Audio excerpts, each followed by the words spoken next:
নমস্কার শ্রোতা বন্ধুরা, আমি senior consultant ortho surgeon doctor Nirmal Deb. আজকে আসুন একজন পেশেন্টের সঙ্গে আলোচনা করি। Middle aged, around close to 65 to 70 years of age, diabetic patient, আর কিছু মেডিকেল কন্ডিশন, হার্ট ডিজিজও আছে। তো ওনার দুটো হাঁটুতেই ব্যথা, তারপরে আমার কাছে এলেন দেখাতে। তো আমি এক্সামিনেশন করে দেখি যে হাঁটুটা বোন অ্যান্ড বোন আর্থ্রাইটিস আছে, তো এটা মনে হয় রিপ্লেসমেন্ট করলেই ভালো থাকবেন উনি। আদার প্রসিডিয়ার্স হয়তো করা নাও যেতে পারে, যেমন হাইটিবেল অস্ট্রোটমি যেটা আমি করি বা ইঞ্জেকশন যেটা করে থাকি আর্লি স্টেজে, তো সেগুলো এখানে খাটবে না। তো সেই হিসাবে প্রপোজিশন দিই, তারপর উনি ইনভেস্টিগেশন করে আসেন, তো ভর্তি করে আমি রিপ্লেসমেন্টটা করে দিই। করার পরে আমি 48 ঘন্টা বাদে ওনাকে দাঁড় করিয়ে দিই, তবে ফিজিওর ওনাকে হাঁটি দেয়, ওয়াকার নিয়ে ইনিশিয়ালি। এখন উনি সিঁড়ি দিয়ে ওঠা নামা সব কিছুই করতে পারছেন, এবং হচ্ছে আগে যেইগুলো অসুবিধা ছিল, একটু বাজার করতে যাওয়া, একটু দাঁড়িয়ে থেকে গার্ডেনিং করা, বা হচ্ছে একটু সন্ধ্যাবেলা হাঁটতে যাওয়া, বা গাড়ি করে একটু দূরে কোথাও বেড়াতে যাওয়া, সেসবগুলো উনি কোনোটাই করতে পারছিলেন না বিকজ অফ নি পেন। তা রিপ্লেসমেন্ট করে দেওয়ার পরে ওনার পেন অনেকটাই কমে গেছে এবং উনি খুব হ্যাপি। সেই ভিডিওগুলো উনি শেয়ার করেছেন আপনাদের সঙ্গে, আমি অবশ্যই চ্যানেলে দিয়ে রাখবো, সেগুলো আপনারা অবশ্যই দেখবেন। নমস্কার, আমি প্রদীপ চক্রবর্তী। এই নরেন্দ্রপুর মন্দির গেটেই আমি থাকি। আমার গত 4 মাস যাবৎ পায়ে খুব যন্ত্রণা হচ্ছিল, মানে হাঁটুর নিচটা খুব যন্ত্রণা হচ্ছিল। আমি এই অ্যাপোলো ক্লিনিকে ডক্টর নির্মাল্য দেবকে আমি দেখিয়েছি। প্রায় 3-4 মাস ধরে উনি ট্রিটমেন্ট করেছেন, খুব ভালো ট্রিটমেন্ট করেছেন।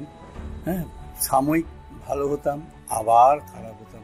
হাঁটতে গেলে আমার খুব লাগতো, আমি হাঁটতে পারতাম না। সেই অবস্থায় উনি আমাকে বললেন যে আপনার ওষুধে আর কাজ হবে না, সার্জারি একটা করতে হবে। তা আমার ছেলে তো বাইরে থাকে, ছেলে এলো, ছেলেকে আমি বললাম যে কি করা যায়। তা আমার ছেলেকে ওনার কাছে নিয়ে গেলাম। ডক্টর নির্মাল্য দেব ছেলেকে বলল যে কাকুর পা হাঁটু অপারেশন করতে হবে, নি অপারেশন করতে হবে, আর এটা আমি খুব ভালো করেই করবো, রোবোটিক অপারেশন, খুব সুন্দর হবে, কোনো অসুবিধা হবে না। তা ছেলে আমাকে বলল, বাপি করিয়ে নাও, তুমি এইভাবে কতদিন কষ্ট পাবে। তা মোটামুটি আমি এই গত মাসের 4 তারিখে অ্যাডমিশন নিয়েছিলাম মণিপালে। উনি বলেছিলেন সব কিছু ট্রিটমেন্ট করে টোরে পরীক্ষাগুলো করে ভর্তি হলাম 4 তারিখে। উনি 5 তারিখে অপারেশন করলেন। তা 5 তারিখ অপারেশন করলেন, কিন্তু অপারেশনে আমার কোনো মালুম হলো না, জ্ঞানত অবস্থায়, মানে নিচেরটা অসার করে। কিন্তু এত সুন্দর অপারেশন আমি ভাবতে পারিনি একটা নি রিপ্লেসমেন্টে এত সুন্দর হয়। 1.5 ঘন্টা উনি অপারেশন করেছেন। জ্ঞানত অবস্থায় মাঝে মাঝে আমার মাথার সামনে এসে জিজ্ঞেস করছে, কাকু কেমন ফিল করছেন? আমি বললাম, দারুণ ফিল করছি, কিন্তু কোনো আমার অসুবিধে হয়নি, হচ্ছে না। তা যাক, তারপরে আমাকে বেডে দিলেন, খুব ভালোভাবে র্যাপ করে, সুন্দরভাবে, দারুণ এই র্যাপে করে দিলাম, কভার দিলেন, পড়লাম, সব কিছু হলো। হোটেল এমনিতে এলাম। 4 দিন পরে আমাকে রিলিজ করলেন। এবার রিলিজ করার পর বাড়িতে এলাম, থেরাপি শুরু হলো। ওনার রেফারেন্সে আমি টিঙ্কু নন্দীর কাছে ফিজিওথেরাপি করলাম।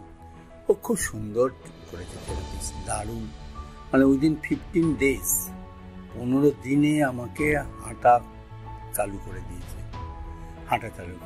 ঘরের মধ্যেই হাঁটতাম। হ্যাঁ, হাঁটুটা ভাঁজ করা একটু অসুবিধা ছিল, কিন্তু 15 দিনের মাথায় সব কিছু কমপ্লিট। তা সিঁড়িতে ওঠাটা উনি বলতে আর 2-4 দিন পরে। তা এখন আমি সিঁড়িতেও উঠতে পারি, এখন আমার কোনো অসুবিধে হচ্ছে না, খুব সুন্দর। ওষুধও চলছে। এইবার লাস্ট ওনার কাছে যাব। এত সুন্দর অপারেশন, আমি তো বারবারই বলবো, নি রিপ্লেসমেন্ট, কোনো অসুবিধে নেই, কোনো কষ্ট নেই, কোনো ঝুঁকি নেই, খুব সুন্দরভাবে হয় এবং খুব আরামে আছি। আমি এখন ওইটা করেই খুব ভালো আছি, হাঁটতে চলতে কোনো অসুবিধে হচ্ছে না, দারুণ। ডক্টর নির্মাল্য দেবকে আমার সশ্রদ্ধ প্রণাম, নমস্কার।